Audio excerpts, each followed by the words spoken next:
మీ personal interviews మరియు వ్యాపార ప్రకటనల కొరకు ఈ నెంబర్ని సంప్రదించండి. హాయ్ హలో నమస్తే, నేను మీ కట్టా కార్తీక్. అల్లు అర్జున్ చుట్టూ వివాదాలు ఆగటం లేదు. ఆయన సంజయ్ డేట్ దగ్గర తొక్కిసలాటికి ఆయనే కారణమని, ఆయన మీద ఇప్పటికే పోలీసులు కేసు నమోదు చేశారు, అరెస్ట్ చేశారు, రిమాండ్ పంపించారు, తర్వాత బెయిల్ తెచ్చుకున్నారు, మధ్యంతర బెయిల్ వచ్చింది. అయితే ఒకే రోజు ఇవన్నీ జరగటం, అరెస్టు, రిమాండు, బెయిలు, జైలు, ఇవన్నీ ఒకే రోజు కావటం మీద రకరకాల ప్రచారాలు జరుగుతూ ఉన్నాయి. ఈ లీగల్లో ఈ పాసిబిలిటీ ఉందా లేదా, అసలు ఏ గ్రౌండ్స్ కింద అల్లు అర్జున్కి బెయిల్ వచ్చింది? ఇప్పుడు మరో కొత్త వార్త, అల్లు అర్జున్ బెయిల్ క్యాన్సిల్ చేయించడానికి పోలీసులు కోర్టుకి వెళ్ళబోతున్నారు అని. అల్లు అర్జున్ బెయిల్ క్యాన్సిల్ అయ్యే అవకాశం ఉందా? ఓన్లీ సబ్జెక్ట్ మాట్లాడుకునే ప్రయత్నం చేద్దాం, ఎలాంటి వివాదాలకి తేవలేకుండా సబ్జెక్ట్ ఏం చెప్తుంది అనేది లీగల్గా మాట్లాడుకునే ప్రయత్నం చేద్దాం. నాతో ఉన్నారు ప్రముఖ హైకోర్టు అడ్వకేట్ ఇంద్రగంటి మధుశర్మ గారు. సార్ నమస్కారం. నమస్తే అండి. సార్, మనం నిజ నిజాల్లోకి లేదు అంటే వివాదాల్లోకి వెళ్ళదు, ఓన్లీ సబ్జెక్ట్ మాట్లాడుకునే ప్రయత్నం చేద్దాం. అల్లు అర్జున్కి బెయిల్ ఏ గ్రౌండ్స్ కింద వచ్చింది? పర్టికులర్గా నేను అడగదలుచుకుంది అంటే, ఒకే రోజు అరెస్ట్ చేసి అదే రోజు రిమాండ్ వేసి అదే రోజు పైకోర్టు బెయిల్ ఇవ్వటం ఎప్పుడైనా ఉందా? ఆ పాసిబిలిటీస్ ఏ మేరకు ఉన్నాయి? అయితే ఇది చాలా కేసెస్లో అరుదు, ఒక రకంగా అరుదే కార్తిక్ గారు, అరుదుగా జరిగినటువంటి కేసే. కాకపోతే ఏంటంటే ఇవ్వచ్చు, వాస్తవానికి ఇవ్వచ్చు. ఇక్కడ ఒక ముఖ్యమైన విషయం అర్థం చేసుకోవాల్సింది అంటే, అల్లు అర్జున్ గారిని రిమాండ్ వేశాక వెంటనే ఇమీడియట్గా హైకోర్టుకు వచ్చేసి వెంటనే తీసుకున్నారు అనుకుంటున్నారు. బట్ థింగ్ ఏంటంటే, వీరిని అరెస్ట్ చేసే సమయానికే ఎఫ్ఐఆర్ క్వాష్ పిటిషన్ అందులో పెండింగ్ ఉంది. అక్కడ ఎఫ్ఐఆర్ క్వాష్ పిటిషన్ పెండింగ్ ఉంది. ఎఫ్ఐఆర్ని ఆల్రెడీ క్వాష్ చేయమని చెప్పేసి అంతకుముందే ఎఫ్ఐఆర్ అయింది కదా. అవును. ఆ ఎఫ్ఐఆర్ని క్వాష్ చేయమన్న క్వాష్ పిటిషన్ పెండింగ్ లోనే ఇమీడియట్ గా వీళ్ళు ఇంటరిమ్ బెయిల్కి అడగడం జరిగింది అనమాట. సో ఎఫ్ఐఆర్ క్వాష్ బేస్ చేసుకొని మాత్రమే ఇందులో ఆయనకి రిలీఫ్ గ్రాంట్ చేయడం జరిగింది. సో ఎఫ్ఐఆర్ రిజిస్టర్ చేయడానికి ఇక్కడ రెండు మెయిన్ ఎలిమెంట్స్ ఉంటాయి. ఇక్కడ ప్రైమా ఫేసి అంటాం. అసలు అంటే చూడంగానే అక్కడ నేరం అంటే ఇక్కడ ఒకటి అర్థం చేసుకోవాలి, ముద్దాయి నేరం చేశాడా లేదా నేరాన్ని ప్రేరేపించాడా లేదా. ఇక్కడ అల్లు అర్జున్ కేసులో జరిగిన రెండు విషయాల్లో అతను ఏమన్నా నేరం చేశాడా లేదా నేరాన్ని ప్రేరేపించాడా, ఈ రెండింటి వరకే స్కోప్, అంతే కదా. ఈ రెండింటికి సంబంధించిన స్కోప్ అక్కడ ఉందా లేదా అన్నంత వరకు మాత్రమే కోర్టు వారు పరిగణిస్తారు. సో అల్లు అర్జున్ రావడం వల్ల తొక్కిసలాట జరిగి అది మరణించారా లేదా సిస్టమ్ ఫెయిల్యూర్ వల్ల వాళ్ళు తొక్కిసలాట జరిగిందా అంటే, అక్కడ కన్సిడర్ చేసుకున్నది కూడా ఏంటంటే, ఇదివరకు కూడా ఈ దేశంలో ఎన్నో తొక్కిసలాటలు జరిగింది. అంటే స్టాంపేడ్స్ అంటాం, అవి చాలా జరిగి ఉన్నాయి. దానిలో చాలా మంది మృతి చెందారు. సో సీఎం గారు పుష్కరాలప్పుడు చనిపోయారు, తర్వాత షారుఖ్ ఖాన్ ఎక్కడికో ఏదో చనిపోయారు, ఇదివరకు షారుఖ్ ఖాన్ షూట్ లో కూడా చనిపోయారు అని చెప్పేసి కొన్ని చాలా అంటే ఇలాంటి కేసెస్ అన్ని సైడ్ చేయడం కూడా జరిగింది. అంటే ఇక్కడ విషయం ఏంటంటే, ఒక సెలబ్రిటీ స్థాయి వ్యక్తి వస్తున్నప్పుడు పబ్లిక్ అనేది ఎగబడతారు, గుమి కొడతారు, దానివల్ల చనిపోయారు అని చెప్పేసి ఆర్గ్యుమెంట్. బట్ కానీ ఆ సమయానికి వస్తున్నట్టు ఇన్ఫర్మేషన్ ఉందా లేదా అన్నది మాత్రమే ప్రశ్న. బేసిక్గా అంటే పోలీసులకు ఇన్ఫర్మేషన్ ఇచ్చుంటే ఇంత ఇబ్బంది అయ్యేది కాదు. ఇప్పుడు పోలీసులు చెప్తున్న వర్షన్ ఏంటంటే, వాళ్ళు అడిగిన మాట వాస్తవం, మేము నిరాకరించిన మాట వాస్తవం, నిరాకరించిన తర్వాత ఆయన ఎందుకు వచ్చాడు, కానీ ఇన్ఫర్మేషన్ ఉంది అని చెప్తున్నారు. ఇన్ఫర్మేషన్ ఉంది కానీ మేము వద్దన్నాం, ఇన్ఫర్మేషన్ ఉంది వస్తున్నారు అని చెప్పేసి చెప్తున్నారు. ఇక్కడ ఫస్ట్ కన్సిడర్ చేసింది ఏంటంటే, అసలు కేసు స్టాండర్డ్ ఉందా లేదా, పెట్టడానికి తగ్గటువంటి వీలుందా లేదా. ఎందుకని ఒక కేసు ఒక వ్యక్తి మీద పెడుతుంటే అతని ప్రాథమిక హక్కులకి ఏ రకంగా భంగం కలిగాయి అనేది కూడా కన్సిడర్ చేస్తారు కార్తిక్ గారు. ఇక్కడ అర్నబ్ గోస్వామి కేసుని ఎక్స్క్లూజివ్గా తీసుకోవడానికి కూడా కారణం ఏంటంటే అదే విషయం. ఏంటంటే కోర్టు వ్యవస్థ అనేది ఫస్ట్ లైన్ ఆఫ్ డిఫెన్స్ అంటాము. ఎవరికైనా అన్యాయం జరిగింది అంటే ఫస్ట్ ప్రొటెక్ట్ చేయాల్సింది, ఆ వ్యక్తిని ప్రొటెక్ట్ చేయాల్సింది. నెక్స్ట్ ఎవరి దగ్గరికి వెళ్తారు, ఎవరి డోర్స్ నాక్ చేస్తారు అంటే ఏ తలుపులు తడతాడు, కోర్టు తలుపులే తడతాడు.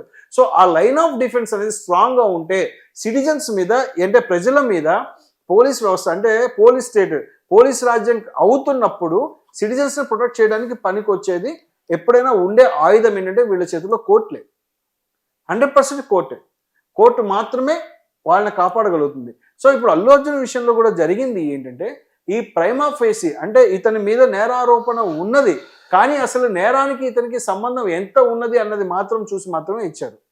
ఇంకొకటి బెయిల్ కండిషన్ ఆర్డర్లో పెట్టింది ఏంటంటే, అతన్ని బెయిల్ బాండ్ ఎగ్జిక్యూట్ చేయమన్నారు, పర్సనల్ బాండ్ 50,000 వరకు ఎగ్జిక్యూట్ చేయమన్నారు. తర్వాత ఎట్టి రకంగా కూడా అల్లు అర్జున్ ఇన్వెస్టిగేషన్ ఇన్ఫ్లుయెన్స్ చేయకూడదు, ప్లస్ విట్నెసెస్ని ఇన్ఫ్లుయెన్స్ చేయకూడదు. ఆ రెండు టర్మ్స్ మెయిన్ కండిషన్స్ మీద మాత్రమే ఆయనకి ఇవ్వడం జరిగింది.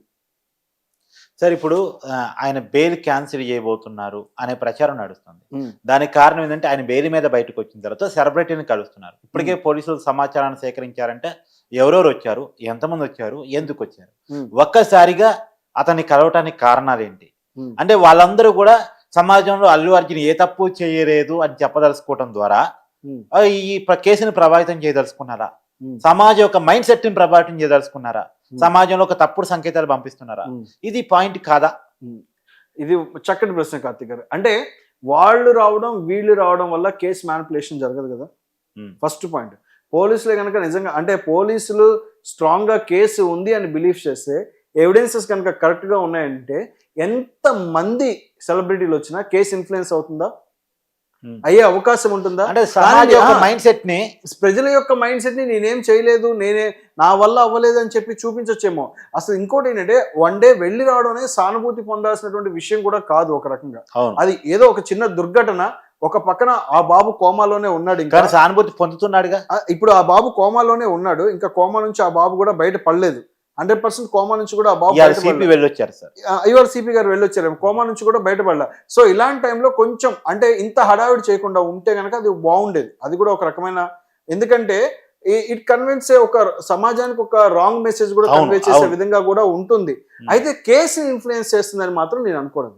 అంటే సమాజానికి రాంగ్ సంకేతాలు పంపటం కేసు మీద ప్రభావం చూపదా? ఇక్కడ రెండు అర్థం చేసుకోవాలి. అసలు case is a different thing అండి. కేసుని పోలీస్ వారు టెక్నికాలిటీస్, కేసు అనేది టెక్నికాలిటీస్. అసలు సింపతికి కేసుకి సంబంధం లేదు కార్తిక్ గారు. మీరు సింపతికి గెయిన్ చేద్దామని చూసారు, బట్ మీరు క్రైమ్ చేస్తే మీరు 100% శిక్ష పడుతుంది. మీకు సింపతి సమాజంలో ఎంత సింపతి ఉండి అంతకు ముందు చాలా మంది సెలబ్రిటీలకు పడలేదా? ఎంతమందికి పడ్డాయి? బాలీవుడ్ లో ఎంతమంది, టాలీవుడ్ లో కూడా వెళ్ళొచ్చిన వాళ్ళు ఉన్నారు, పెద్ద పెద్ద వాళ్ళు ఉన్నారు. బట్ దానికి దీనికి సంబంధం లేదు. మీరు ఎంత సింపతి గెయిన్ చేయండి. ఇప్పుడు అరుణ్ గోస్వామి కేసే ప్రధానంగా అల్లు అర్జున్ బెయిల్ రావడానికి కారణమైంది అనేటువంటి చెప్తున్నారు. అసలు అరుణ్ గోస్వామి కేసు ఏంటి? అర్ణబ్ గోస్వామి కేసులో ఇదే అరెస్ట్, ఇలానే అరెస్ట్ చేయడం జరిగితే ఆయన రిట్ పిటిషన్ ద్వారా, అంటే అతను అక్కడ కేసు ఏంటి ఆయన మీద? అర్ణబ్ గోస్వామిని కూడా ఇలానే అరెస్ట్ చేస్తూ ఆల్రెడీ అప్పుడు ఉన్న ప్రభుత్వం నా మీద కక్ష సాధింపుగా, అంటే police state same police state లాగా నా మీద వ్యవహరించాలని చూసింది.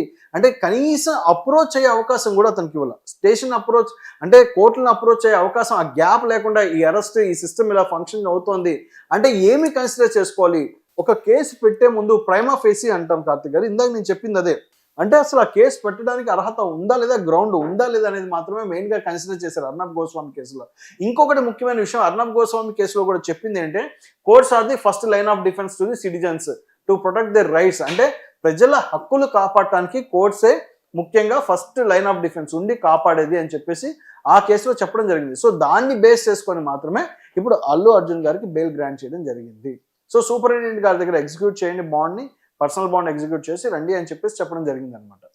సార్ ఇప్పుడు అల్లు అర్జున్ ఒకవేళ పోలీసులు కనుక అల్లు అర్జున్ మీద బెయిల్ క్యాన్సిల్ చేయాలని కోర్టుకు వెళితే, నిబంధనలు ఉల్లంఘించాడు అని కనుక పొందుపరిస్తే బెయిల్ క్యాన్సిల్ అయ్యే అవకాశం ఉందా? వాళ్ళు ప్రూవ్ చేయగలిగితే, నేను మళ్ళీ చెప్తున్నాను, వాళ్ళు అదే పాయింట్ ని ప్రూవ్ చేయగలిగితే. ఎందుకంటే బెయిల్ కండిషన్ ఇప్పుడు కొత్తగా ఒక పాయింట్ పట్టుకొచ్చారు.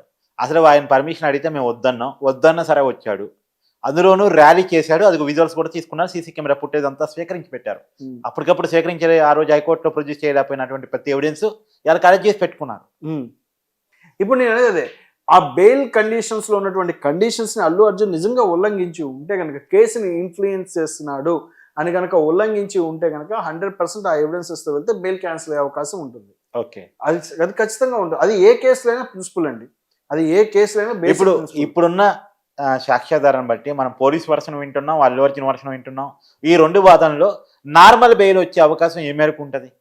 ఇప్పుడు మధ్యంతర బెయిల్లోనే ఉన్నాడు కాబట్టి నార్మల్ బెయిల్ కూడా తిను పెట్టుకోవచ్చు. ఇప్పుడు ఏ సిటిజన్ అయినా సరే, ఎవరైనా సరే, అల్లు అర్జున్ అనే కాదు, ఏ నిందితుడైనా సరే అరెస్ట్ అయిన తర్వాత బెయిల్కి ఎలిజిబుల్. అవును, అల్లు అర్జున్ బెయిల్ వస్తుందా అనేది వచ్చే అవకాశం ఉందా? గ్రౌండ్స్ ఉన్నాయా? 100% రావచ్చు. అవునా? 100% రావచ్చు బెయిల్ అనేది. ఎందుకంటే ఇక్కడ ఇప్పుడు మీరు అన్నట్టు అల్లు అర్జున్ కనుక పర్మిషన్ లేకుండా ఏదైనా రోడ్ షో చేసి ఉంటే, మీరు అన్నట్టుగా చెప్తున్నారు, మీరు ఇప్పుడు ఇందాక అన్న రోడ్ షో చేశారని, ఆ విజువల్స్ ఉన్నాయి పోలీస్ వారి దగ్గర అంటున్నారు. అల్లు అర్జున్ దగ్గర గనక పర్మిషన్ లేకుండా రోడ్ షో తను గనక నిర్వహించి, ఆ రోడ్ షో వల్లే వాళ్ళు చనిపోయారనే కారణం గనక బలమైంది అయ్యి ఉంటే గనక కొంత మళ్ళీ నార్మల్ బెయిల్ కూడా డిఫికల్టీ ఏర్పడేటువంటి ఇది అందరూ చూశారు సార్, పబ్లిక్ అంతా ఇంకోటి చూసింది. ఏంటంటే ఈ ఇంటరిమ్ ఆర్డర్ ని కూడా ఎక్స్టెన్షన్ కి వెళ్ళొచ్చు. Okay. ఇంటరిమ్ ఆర్డర్ బెయిల్ అయితే ఉందో, బెయిల్ ఆర్డర్ ఏమైతే ఉందో Okay. హైకోర్టులో, దాన్ని ఎక్స్టెన్షన్ కోసం కూడా అడుగుతారు తర్వాత. ఓకే, ఎక్స్టెన్షన్ కోసం వేసుకోవచ్చు, ఈ బెయిల్ ఆర్డర్ ని ఎక్స్టెన్షన్ చేసుకునే అవకాశం కూడా ఉంటుంది. ఇది అల్లు అర్జున్కి బెయిల్ రావటానికి కానీ అల్లు అర్జున్ కేసు ముందుకెళ్ళటానికి కానీ ఉన్న లీగాలిటీసు, పాసిబిలిటీసు, టెక్నికాలిటీసు అంతవరకు మాత్రమే ఈ సబ్జెక్ట్కి మేము పరిమితం అవుతున్నాం. థ్యాంక్ యూ మరి సార్. థ్యాంక్ యూ అండి.